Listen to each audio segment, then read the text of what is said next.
కర్నూలు జిల్లా కోడుమూరు నియోజకవర్గ తెలుగుదేశం పార్టీ నాయకుల అండదండలతో రేమట గ్రామంలో నివాసముంటున్న ఓ వికలాంగుడి కుటుంబంపై తెలుగుదేశం కార్యకర్తలు దాడి చేసి ఇంటిని కూల్చివేశారు. గ్రామ పంచాయతీకి చెల్లించిన ఇంటి పన్ను, కరెంటు బిల్లు ఉన్నా కూడా స్థలాన్ని ఆక్రమించడానికి ప్రయత్నాలు చేస్తున్నారని అన్నారు. గూడూరు మండల పరిధిలో ఉన్న రేమట గ్రామంలో సర్వే నెంబర్ 194/1లో ఫ్లాట్ నెంబర్ 9లో గత 40 సంవత్సరాల నుండి నివాసం ఉంటున్న తమ ఇంటిని టీడీపీ ప్రభుత్వం ఏర్పాటైన తర్వాత కొంతమంది టీడీపీ కార్యకర్తలు తమ ఇంటిపై దౌర్జన్యంగా వచ్చి కూలగొట్టారని ఇంటి యజమాని నడిపి సుంకన్న తమ ఆవేదన వ్యక్తం చేశారు. ఈ సందర్భంగా నడిపి సుంకన్న మాట్లాడుతూ నిత్యం కూలి పని చేసుకుంటేనే జీవనం సాగుతోందని, తమ పైన కొంతమంది రేమట గ్రామస్తులే గుడిపాటి నాగన్న, రత్నాకర్, లక్ష్మీకాంతారావు, నాగరాజు, కంగాల్ వీరందరూ కలిసి తమ కొట్టాన్ని పీకేసి తమ ఇంటి స్థలాన్ని భూకబ్జా చేయాలని దౌర్జన్యాలకు పాల్పడుతున్న తెలుగుదేశం నాయకులపైన చర్యలు చేపట్టి న్యాయం చేయాలని బాధితుడు నడిపి సుంకన్న కోరారు.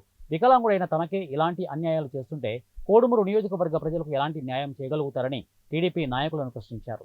తమకు న్యాయం జరగకపోతే టీడీపీ నాయకుల పేరిట పత్రం రాసి పురుగుల మందు తాగుతామని హెచ్చరించారు. నా పేరు ఎం నడిపి సుంకన్న, రేమట గ్రామం, కర్నూలు జిల్లా, కర్నూలు మండలం. మా తండ్రి గారి పేరు శీలన్న.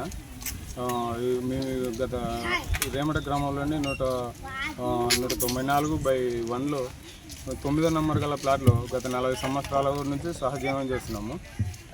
2011లో కొట్టం వేసుకొని పసులు కట్టేసుకుంటూ జీవనం చేస్తున్నాము. 2022న 8వ తేదీ 8వ నెల 2022వ తేదీ మా తమ్ముడు యేసోపు అనే వ్యక్తి పైన ఇంటి నెంబరు, కరెంటు బిల్లు తీసుకున్నాము. ఈ సంవత్సరంలో వచ్చేసి గుడిపాటి నాగన్న అనే ఒక వ్యక్తి 22వ సంవత్సరంలో సెప్టెంబర్ 1వ తేదీ కోర్టుకు వేయడం జరిగింది. ఇదే 6వ నెంబర్ ప్లాట్ పైన వాళ్ళు వేరే వాళ్ళకి అమ్మినామని చెప్పి 8వ నెంబర్ అగ్రిమెంట్ రాసి ఇది స్థలము మాదనే ఉద్దేశంతో ఇది వచ్చి మేము వేసుకున్న కొట్టాన్ని పెరికేసినారు. దానివల్ల మీడియా వాళ్ళకి, గవర్నమెంట్కి, నేను ఒక వికలాంగుని, మా అన్నదమ్ములం అందరం కలిసి ఇక్కడ ఉమ్మడిగా ఉంటున్నాము. మాకు న్యాయం చేయవలసిందిగా గవర్నమెంట్ని కోరుతున్నాము. వాళ్ళు మీకు పోలీస్ కంప్లైంట్ ఇచ్చారా? కంప్లైంట్ ఇచ్చినాము. మళ్ళీ ఇన్ని రోజులు ఇప్పుడు ఎందుకు వచ్చారు? దేనికోసం?